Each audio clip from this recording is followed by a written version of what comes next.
Hello, everybody. I'm Jay Shear, and welcome to another episode of Business Minds Coffee Chat.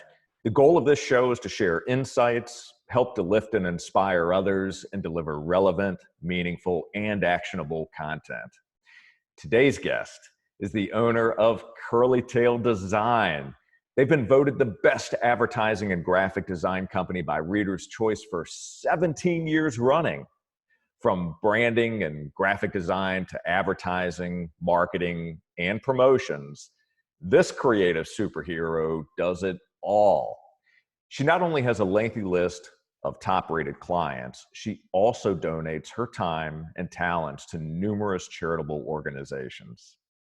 I am honored today to welcome Kim Fitzgerald. Kim, welcome to Business Minds Coffee Chat. Hey, Jay. Hey, everybody. Hey. How's everybody doing? Oh, doing okay. It is great to see you today. Thank you for joining us. I'm honored to be here. Thank you. Well, thank you. So I wanted to start from the beginning, if we could. If you could share with us your origin story. Where were you raised? And I'd like to take that from where you were born and raised and growing up and all the way to the point where you made the decision to start your own business and get into the advertising, marketing, and promo field. Well, my father was with ITT, and if you know, they developed Palm Coast way back in the 70s. I moved here in the 5th grade, so I basically I grew up here. I went to Bunnell Elementary, then I went to FPC, and then I ended up at Flagler College for my 4-year degree in commercial art. Then I got my graduate's degree in Atlanta, Georgia. And then after that, I got a job in Miami with an advertising agency right on Brickell Avenue. And was there for a couple of years until the hurricane came and blew off our roof, and decided that kind of lifestyle down there, big city life, was not for us. So we moved back here to Palm Coast. And I started working with a printer, Flagler Printers. Flagler is the key word here. Worked there for a little bit. And then someone who was working for Low Palm Coast, the HR lady, was my friend. And she's like, hey, we're looking for a marketing person to help us here. So I said, okay. So I left the print shop. My first job was marketing assistant for Low. And if you know Low, they developed Grand Haven and Ocean Hammock. And then I worked with Palm Coast Real Estate, the Blue Roof, where the CVS is now. Mm-hmm. And I worked there, I can't quite remember how many years. It was at least 3 or 4. And then I was going through a divorce and changing my life. And I decided, hey, I think I've had enough of this corporate life. And I knew enough people, and I'd already started doing some freelancing. And I said, I think it's time for me to bust a move and start Curly Tail. So, and Curly Tail was after my dog, Scrappy, who had a curly tail. Oh. And just been doing that. We're about to have our 22nd anniversary. Wow. So I'm happy. Work from home. My dogs are my assistants, and I have a few freelancers working for me, and I'm real happy. Wow, that is really cool. You know, it's funny. I did not know where the name Curly Tail Design came from. I really thought that it was you, because you're always, you have your hair tied up. I just assumed that's what it was. So the funny story is sometimes I get calls from people thinking I'm a pet groomer and they want me to wash their dog, which I guess I could, or a hair salon. I'm like, no, we're graphic designers, and how could we help you? But you have to be creative if you're in the creative business. I didn't want to have Fitzgerald Design. That would be kind of boring to me, but it's worked out. It's a memorable name. So yes, it definitely is. Well, what was it like for you making that entrepreneurial leap and finally getting up the courage to say, I'm going to do this on my own? Well, there were some strange political issues at work that every corporate person probably goes through. And it's like, I just don't like this. So luckily, I had been here for so many years. I had connections through my dad, through myself, through work. And I kind of figured I already had a baseline to even start a business. That was well known. So, and I was in the back of my head, if this doesn't work out, I could go back into the corporate world again. But trying to keep my overhead low. I always thought about going into an office and buying all this printing equipment and this and that, but I always in the back of my head said, I don't think I want that overhead, and I want the freedom. So I did it that way, and it's worked out just like right now during this, issue we're going through, the chaos and the pandemic. I'm lucky I don't have the overhead like most businesses do. Most of my work is through over the internet anyways. So I've continued to be able to work. It's down, but I'm still working and trying to help others. So I consider myself very lucky during this time. So do you have, is it just you and your business? Is it you and a team? I have myself, I have a bookkeeper, Deb, who used to be in charge of the promos, and then I have a few freelancers, and then I have Jessica, who does the promotional, and she's also a designer. Okay, all right. And is she staying busy right now through all of these challenging times? Jessica, no, as you can imagine, businesses aren't too concerned with buying promos right now. They have to pay their rent and they have to pay their employees. So I'm trying to help her out as much as I can, trying to think of different ways to promote her. There are still businesses that are working who need stuff. Like I've been doing some researching, landscapers, electricians, plumbers, construction, they're still hopping. So we're trying to weave our way into their fields, trying to get Jessica some work through that way. But it's going to take some time, hopefully not much longer, but I worry for her, but I'm trying my best and see what I can do for her. Yeah. Well, that's it's good to hear that you're trying to figure out ways that you can still provide service to others, look for other industries where that you can help and be able to help your employees and help others as well in the community. So you do a fair amount of work with other organizations. You donate a fair amount of your time, resources, and talents to nonprofits and other charitable organizations. Is that something that you have been doing for years, something that you've always wanted to do? Where does that heart-led desire come from? Well, that's always been a part of what I do. So my main organizations that I deal with was Habitat for Humanity for quite some time.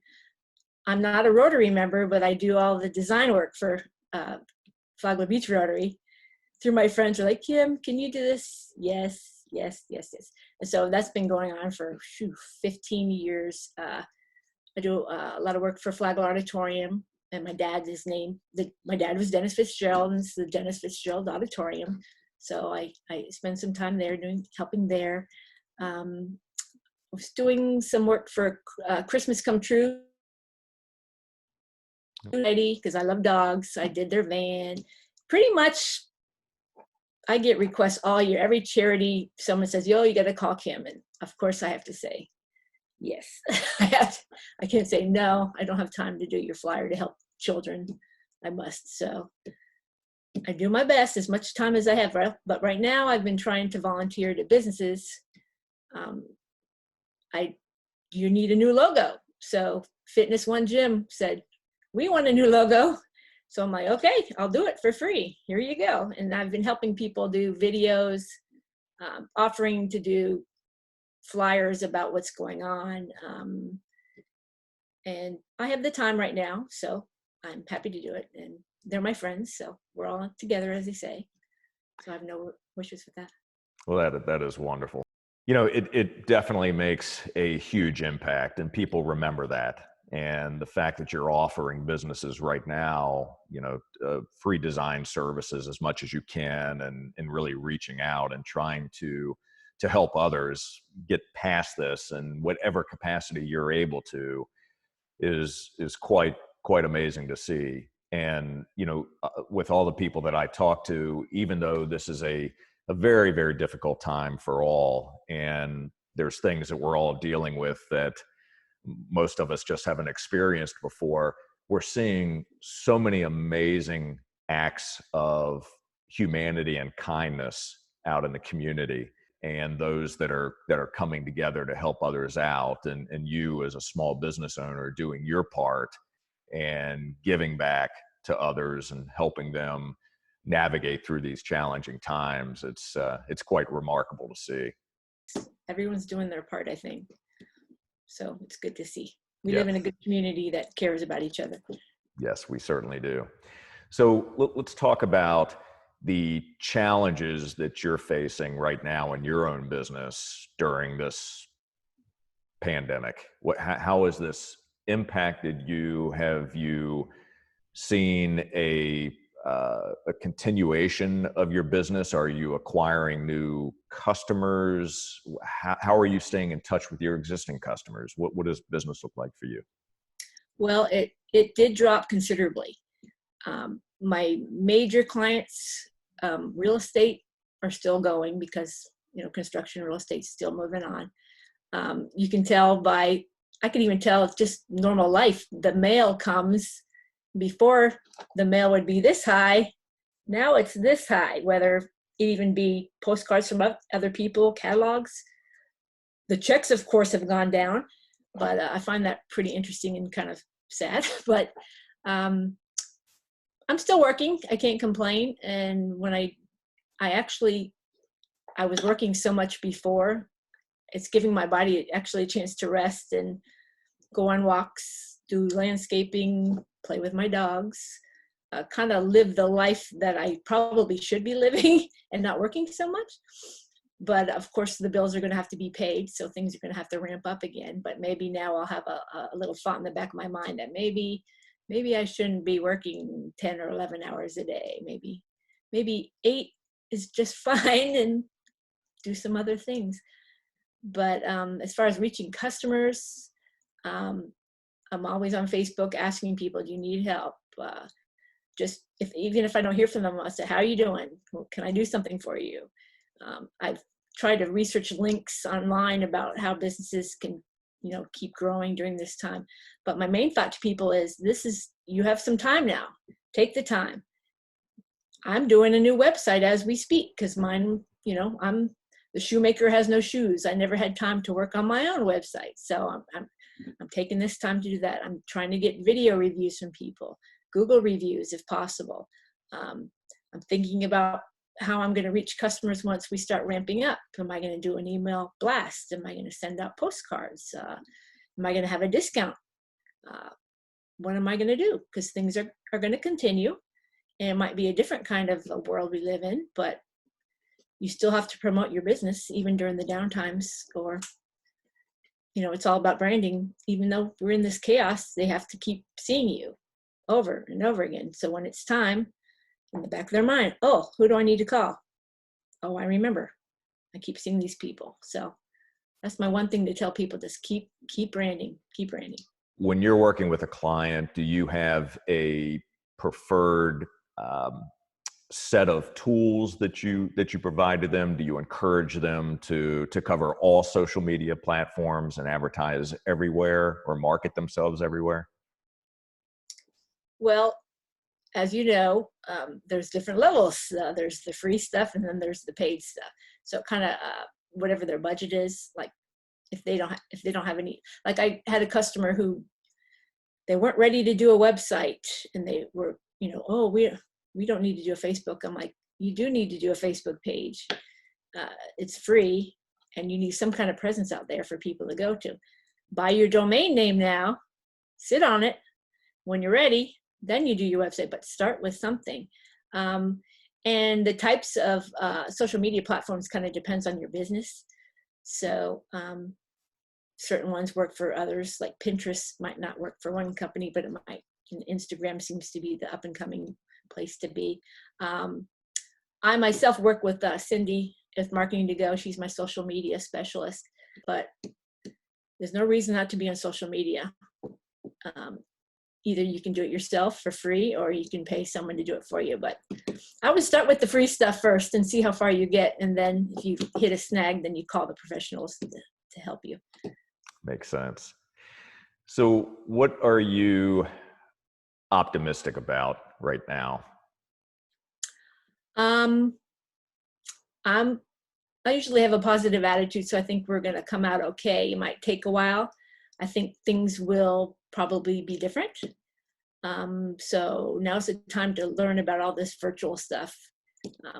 Look how I never even heard of Zoom before myself, and now, boom, Zoom's everywhere. So get knowledgeable on the technologies and things you can do online.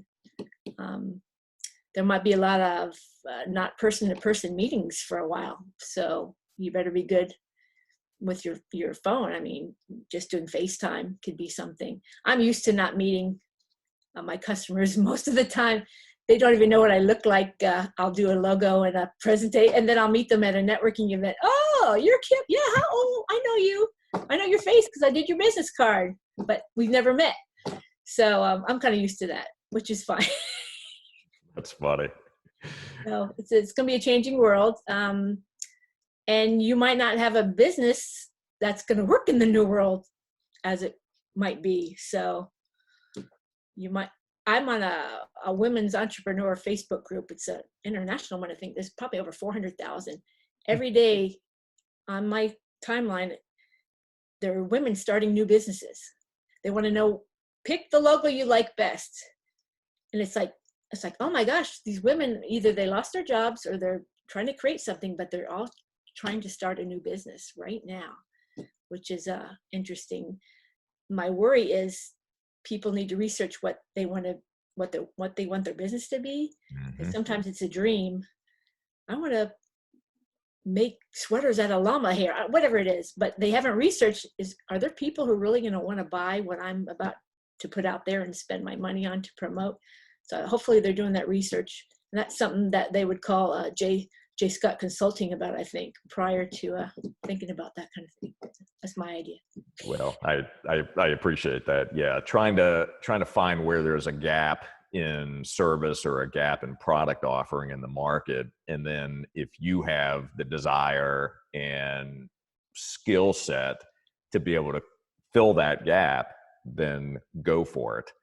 And of course, those skills can always be acquired. That's the great thing. But make sure that you are looking at the landscape out there and figuring out ways that you can offer a product or service that is better than what's already available, or something that doesn't currently exist that solves a problem for others. Let's talk for a moment about spheres of influence. My sphere is more on the fellow business people. I am an advertising agency. I'm a designer and I sell printing, but like I said with Cindy, I'm not a social media expert. So I have little Cindy here. Then I have my web guy, Jason, here. Then my sign guy, and then anything else. So I always tell my customers, if I can't do it, I know someone who's really good, who knows how to do it, and then I will hook you two together. So my sphere is referrals. Cindy gets a referral. They need a logo. She shoots it to me. They need a website. It goes here, signs. And we're all referring each other. And even you're in my sphere now of referrals. So, and we all take care of each other. And when we all have the same customers, we're also looking out for the customer as well. So I might be on the website at 11 o'clock at night, just say like for Intercoastal Bank. If I see something that's wrong, I immediately text Jason, hey, the website's not working for Intercoastal Bank. You need to look. And he's like, this is like 11 o'clock at night. Okay, I'm on it. Boom. Same thing with Cindy. If I see a weird social media situation, we alert. And it just goes, it helps us and it helps the customer. And it just makes our company seem bigger than they are and that we care. So I really like that. I have my tight people group around me. And then that grows from joining, like I'm in the Professional Women's Council and meeting all these business women, and we're all starting to refer each other with that too. And we're all like-minded business women, and I enjoy that too.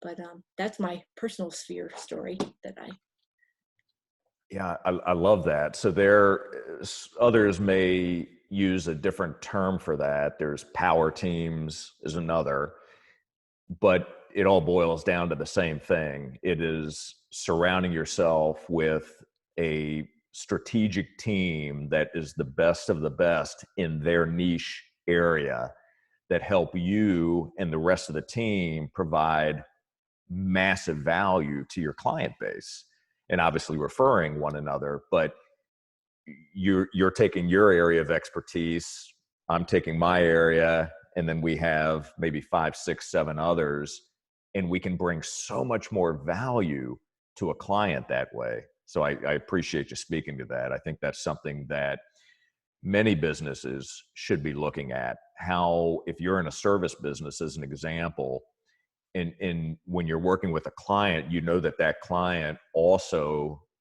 has a need for other types of services that could be complementary to what you're doing. So form a team, make sure that you're vetting who it is that you're bringing onto this team or that's part of your sphere of influence, but bring that to the market. That's huge. Keeps us on our toes too. If somebody's slipping, you're like, hey now, come on. And they can't get mad because come on. So true. So 17 years running with the Reader's Choice. Yes. So talk about that for a moment, because that's the voice of the public speaking. Well, I have to also say there's not a super amount of companies that do what I do in town, so I'll give you that. But yeah, my reputation is very important, and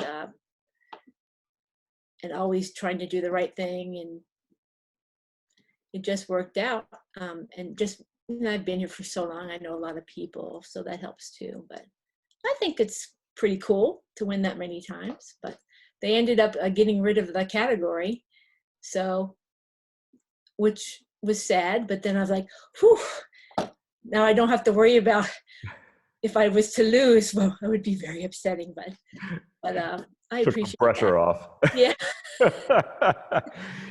Well, it is very impressive, and it speaks volumes about the way that you take care of your clients, the trust that you build, your ability to serve them at a very high level, always doing what you say you're going to do, doing exceptional work. And I love, from time to time you'll post an array of different logos that you've worked on for clients for branding purposes. And I love seeing those. It's so cool to me. And on a couple occasions, I've reached out to you to find out where are these businesses located, because some of them I hadn't heard of before, but they're just so creative and so unique. So I really love what you do. It's kind of fun. I'm at the stoplight at McDonald's, and almost every day now, because I've been doing this for so long, a car will drive past me and it will be like, hey, I did that. Or the European Village. Yeah, I did that at the airport. My main one's so it's kind of fun to see your creations out in the world. Oh, that's really neat. So what is next for you? When we move past this, where do you see Curly Tail Design going and growing? I have a need to learn new things. So I really love the video stuff, the animations. Like my website, I don't have a lot of time to learn. So I've been watching I have the Adobe Creative Suite, which has all the programs, the Premiere, the animation program. I really love the animations and video stuff. So I'm going to start tinkering. Not that it's going to be like super professional like you get from video company, but I really have an interest in that. I want to learn new things, always keeping up with technology.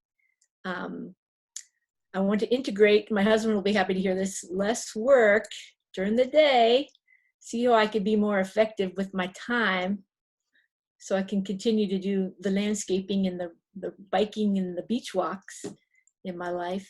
I'm hoping I'm not a spring chicken anymore, so retirement is, I see it. I've been doing this for 23 years. So I should probably start thinking about an exit strategy someday, not for a while, but pretty happy. Just actually, that's probably something I need to think about, Jay. Thank you. about what I need to do in the next 5-year plan. Because you know I'm a right brainer, so Yes. yeah. Well, you and I are definitely going to be getting together to talk more about that, about planning. I have And no budgets. I have no business plan. It's worked out okay though. yeah, figure out a way to tighten that up a little bit. Okay. But I will say this to you. There is plenty more in your book to be written. So as you continue to learn, as you continue to grow, you've got you've got so much more to offer to the market. And so I'm excited to see where you and Curly Tail Design continue to go. I know that you'll have a continued bright future in front of you. And as you've already said during our chat here, this will pass. We will get through this, and we're going to get through this together. So for now, for those that are watching, what is the best way for others to connect with you? So not only to learn more about Curly Tail Design, but if they want to engage with you, have you work on some branding for them, some marketing and advertising, where do they go? Well, curlytaildesign.com, and then Facebook. We also have the brandingbox.club, a website and Facebook page. And we're all here. We're not going anywhere. So I'll help you. Come on. I'm here to help. I actually like helping people a lot. I like, one of the things I really love to do is when I do a logo and I see they have something similar with somebody else I've done work for, I try to connect them. There was an ex-firefighter started a company, an ex-policeman started a company like a month apart. And I hooked those two up, service-oriented companies. And then there was a veteran one too. And it was like, you guys need to meet. So I just connect them all. And I really like helping people, which Well, is everyone should do that. yeah, I totally agree with you. Well, it shows in everything that you do.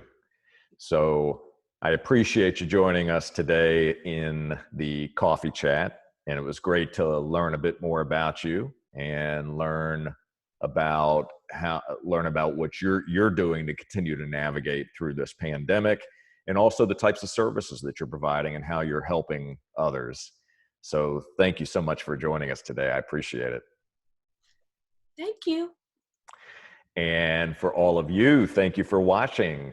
If you found value in this episode, please like and share with your friends. And until next time, stay healthy and optimistic. And remember that transformative change in your life and business begins with you, and nothing happens until you take action.